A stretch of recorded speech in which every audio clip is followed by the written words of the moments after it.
Pessoal, não sei como eu sobrevivi, eu tive coragem, eu fiz o outro vídeo, eu tô aqui, tá funcionando, tá dando certo, eu não sei como é que começa os vídeos nunca, eu não sei dar olá internautas, não sei fazer isso, simplesmente vamos começar e caramba, fiquei feliz pra caramba, porque um monte de gente assistiu o primeiro vídeo, nossa, tô chique, tô famoso, meu Deus do céu, uau! Mas então, que vergonha. Mas gente, eu tô também me matando um pouquinho aqui para ver se eu salvo alguém. O tema Deus existe continua, e neste vídeo também a dúvida Deus existe também continuará igual no primeiro vídeo, mas tenho certeza que nós vamos trilhar um bom caminho agora. Lembrando que esse livro me salvou, acredito que ele caiu no meu colo por pura graça de Deus. Lembrando que ninguém é forçado a crer em Deus. Ninguém, nem Deus violenta ninguém. A atitude de querer abrir os ouvidos, de um coração, é um primeiro passo humilde para se aproximar de Deus. Logo também, eu também não estou aqui para provar ninguém, nem colocar Deus na mesa, como eu disse no outro vídeo. Eu vou falar aqui do livro, até porque eu não tenho conhecimento teológico suficiente para ficar falando por mim mesmo. Senão eu vou ficar falando merda aqui. Aliás, é o que eu tenho pedido para Deus. Vai à frente, Senhor, me ajuda, porque senão eu vou acabar estragando tudo, falando merda e falando bobagem que não é para falar. Por isso, eu também convido a todos a escutar esse vídeo de maneira cética, desconfiada, curioso, de uma forma também pode ser acadêmica. Podem ficar armados, pronto para não acreditar em nada do que eu disser aqui, não tem problema nenhum, armados. Eu sempre eu estive armado na minha vida inteira, na minha juventude, quando alguém vinha falar de Deus para mim. Eu pensava, vamos ver, quero ver o que esse bicho vai me enganar agora, quero ver o que ele quer me pegar e quer me iludir aqui, vou pegar ele aqui agora, vamos ver. Eu sempre fui assim, sempre armado. Mas hoje, graças a Deus, apesar de conhecer, a gente saber que eu sou um grande pecador, o caminho de conversão é longo, mas hoje já não estou armado.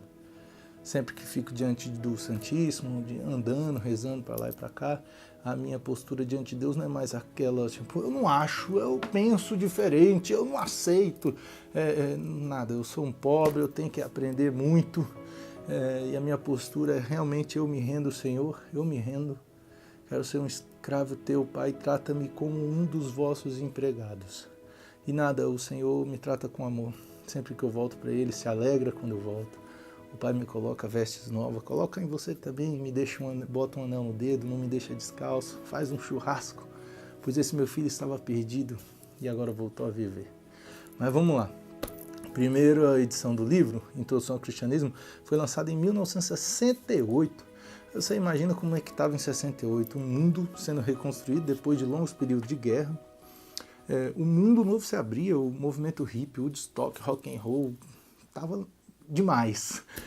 Claro, o homem sempre buscando felicidade, buscando a resposta para a sua própria vida, querendo que tudo tenha um sentido, buscando a verdade, por assim dizer, em Deus, nos prazeres, nos misticismo, no dinheiro, seja lá, alguma coisa.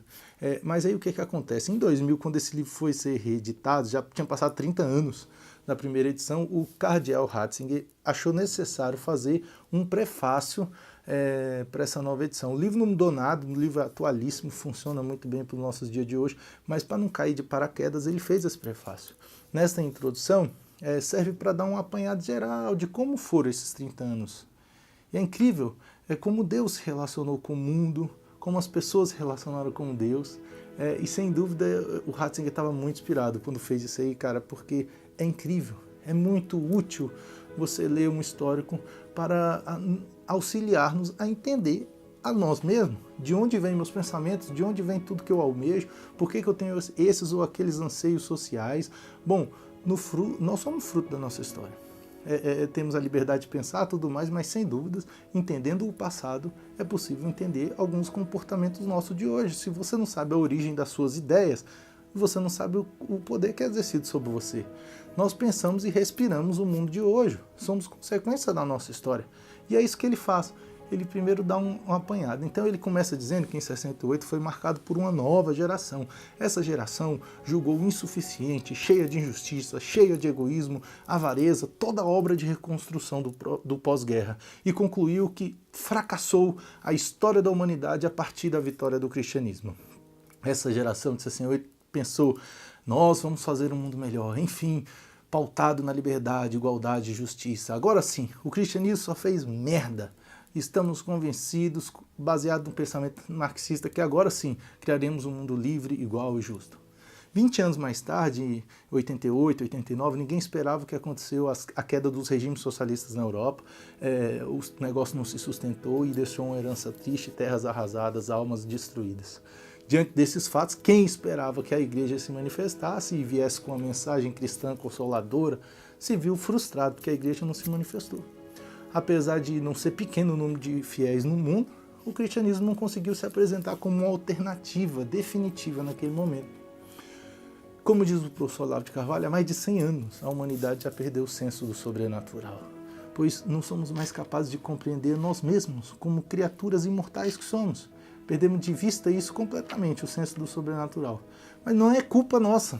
Culpa nossa é não lutar contra a própria história, romper com nossos padrões que foram criados, trazidos até aqui, romper com algumas verdades que a gente nasceu com elas, desde nossos pais e nossos avós. Mas pera lá, senão eu vou me adiantar.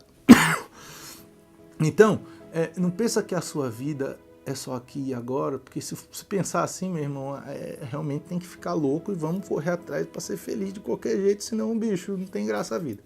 A igreja não conseguiu se impor diante dos fracassos socialistas, daí nascemos nesse mundo do jeito que está.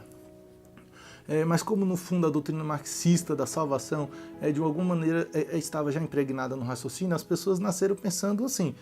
Então esse ideal continuou a ser visto ainda como, apesar das quedas e tudo, continuou sendo um roteiro baseado no futuro, para o futuro e baseado na ética, no conhecimento científico. Por isso, apesar da queda dos regimes socialistas, o cristianismo não se manifestou como deveria, o plano marxista era a única resposta para o futuro. E para ninguém se opor a este pensamento, e ele continuar sendo muito forte e valendo, houve um grande esforço que visava ocultar as notícias ruins que aconteceram nos regimes dominados pelos socialistas. Por isso houve pouca repercussão que tiveram os relatos horrores dos gulags comunistas na Rússia, que era um verdadeiro campo de concentração. Porque existe uma espécie de vergonha que proíbe mencionar com a justa atenção regimes assassinos revolucionários, como em Camboja, o Pol Pot, um genocídio que alcançou quase 2 milhões de pessoas mortas. Parece isso só merecer menções rápidas, né? E passa a página. São esses caras que prometeram, nós vamos tirar esses bandidos do nosso país, nós vamos fazer um mundo melhor. Nesse regime aconteceram crimes tão perversos quanto em qualquer outro sistema ditatorial que não se dizia comunistas. Diante da frustração de um lado capitalista que oprimiu e sempre oprime, e o outro lado comunista que não funcionou, nos restou uma perplexidade, uma desconfiança de tudo, já não se confia em nada, as promessas socialistas, marxistas não foram cumpridas, então se desconfia de tudo, parece que sempre tem algo por trás de esperto, não se confia na igreja, em Deus, sempre tem alguém por trás. E aquela meta, justiça para todos, paz, abolição de governos injustos, era a promessa, mas para alcançar esses objetivos tão nobres, o pessoal se viu obrigado a cancelar no meio do caminho qualquer princípio ético, podendo inclusive recorrer ao terror para alcançar esse bem tão nobre e superior. Diante dessa situação mundial difícil, a igreja precisava se manifestar.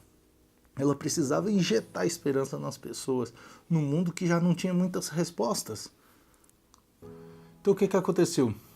Em Paris teve as barricadas de Paris, que foram passeatas, movimentos trabalhistas, greves, em 68, que começou a se ver uma mistura do impulso cristão com a ação política no mundo, o que viria a ser a teologia da libertação. A raiz disso tudo foi movimentos estudantis cristãos. Mas onde essa fusão pegou fogo mesmo e funcionou muito bem foi na América Latina. Com a teologia da libertação, deu a entender que a fé voltaria finalmente a ser uma formadora de opinião no mundo. Caiu muito bem no nosso continente, porque aqui era uma exploração sem fim, um alto grau de opressão, dominação injusta, a gente conhece o nosso país, concentração de propriedade, exploração de pobre, enfim, não havia como negar que tinha que mudar a situação aqui. E como era um país de maioria católica, a igreja precisava se manifestar. A fé precisava comprovar sua eficácia diante da injustiça, diante da exploração. Mas como se deu tudo isso? Junto da teologia da libertação, estava muito misturado o pensamento marxista. Então pareceu ser Marx o grande guia. Quem aceita Marx como seu representante, como seu cabeça pensante, adota não uma filosofia, não uma visão de mundo, não adota um sentido da existência humana, de onde eu vim, para onde eu vou, como normalmente é o que faz uma filosofia. Quem adota Marx aceita, sobretudo, uma prática. Marx não quer saber de onde eu vim, para onde eu vou, quem me criou, quem eu devo adorar, quem eu devo agradecer, se eu devo acreditar em Deus X ou Y, não. Marx, em sua afirmação clássica, em relação a esse assunto, ele diz: até agora os filósofos só interpretaram o mundo de diversas maneiras, importa agora transformá-lo. É linda essa frase, uma frase muito linda, muito nobre.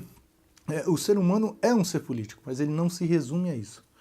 Quem aceita Marx como o filósofo da teologia aceita a primazia, a superioridade, o domínio, a importância maior do elemento político e econômico como as forças de salvação. A salvação do ser humano passa a ser pela política e pela economia. Esses dois elementos viram os provedores e definidores da felicidade ou da tristeza humana. O futuro é esperado e é determinado pela política e pela economia. Quando essas coisas práticas são mais importantes, significa, sobretudo, que Deus é visto como não prático. Deus não é prático. Não, pode deixar, não, vamos fazer nossa parte aqui, pode deixar aqui nesse negócio de confiar em Deus, esperar em Deus, entregar na mão de Deus, colocar na mão, não dá certo. Ou você acha que Deus vai colocar um pedaço de pão dentro da minha mesa se eu não me virar, né? E assim está o mundo. Deus pode até existir, mas é Ele lá e eu aqui. Deus não tem muita função. A teologia da libertação, ela não negou Deus de forma alguma. Ela apenas o tornou um pouco dispensável. Carecia de função. Deixa eu fazer o meu corre aqui, precisamos trabalhar juntos, precisamos fazer alguma coisa, porque vai que Deus não existe. Daí a gente se ferrou. Uma coisa precisa admitir, que com a teologia da libertação, o cristianismo voltou a mostrar opinião e personalidade no mundo, marcou época. É inegável que existem diversas teologias da libertação que tem muitas coisas boas, muito rico de pensamentos e mostra a preferência da igreja e de Jesus Cristo pelos pobres. Mas tudo desmorona quando a política e a economia viram os definidores e a cabeça. O Papa diz, o Papa Ratzinger, que é óbvio que o ser humano é político, mas ele não pode ser resumido a isso. O problema mais forte é a ausência mais profunda e definidora de tudo, que é a figura de Deus, que é amor. E nós estamos rodeados de disputa, de ódio, de política e de guerra, e tudo o que falta é Deus no meio de nós. Deus se tornou, de fato, um campo subjetivo, é de cada um, Deus é de cada um, é de uma pessoa. Na vida pública não, aqui deixa com nós. Aqui não, fica cada um com seu Deus aí, então não é preciso negar. Dessa forma, já que Deus não tem função nenhuma na sociedade, Ele não faz nada na minha vida, não mexe em nada, eu não vou negar também.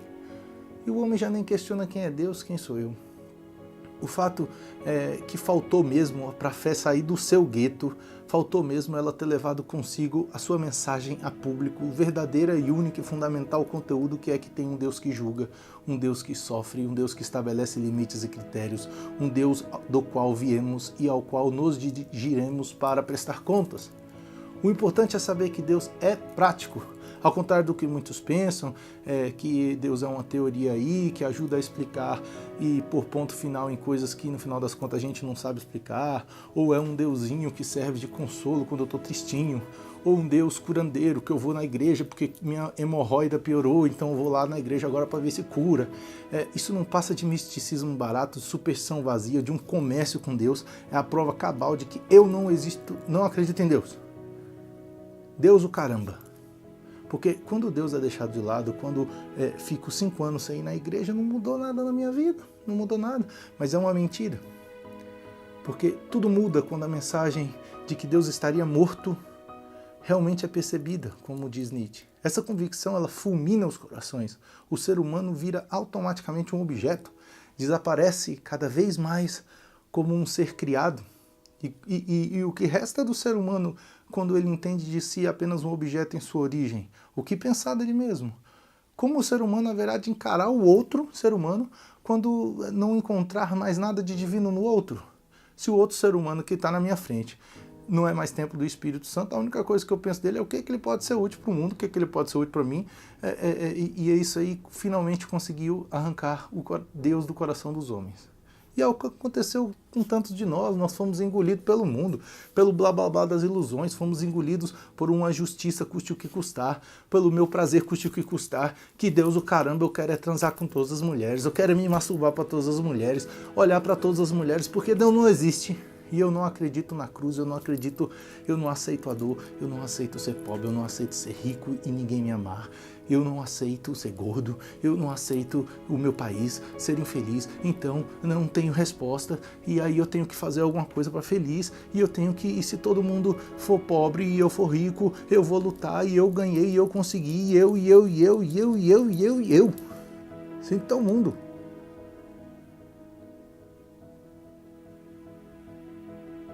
Deus existe?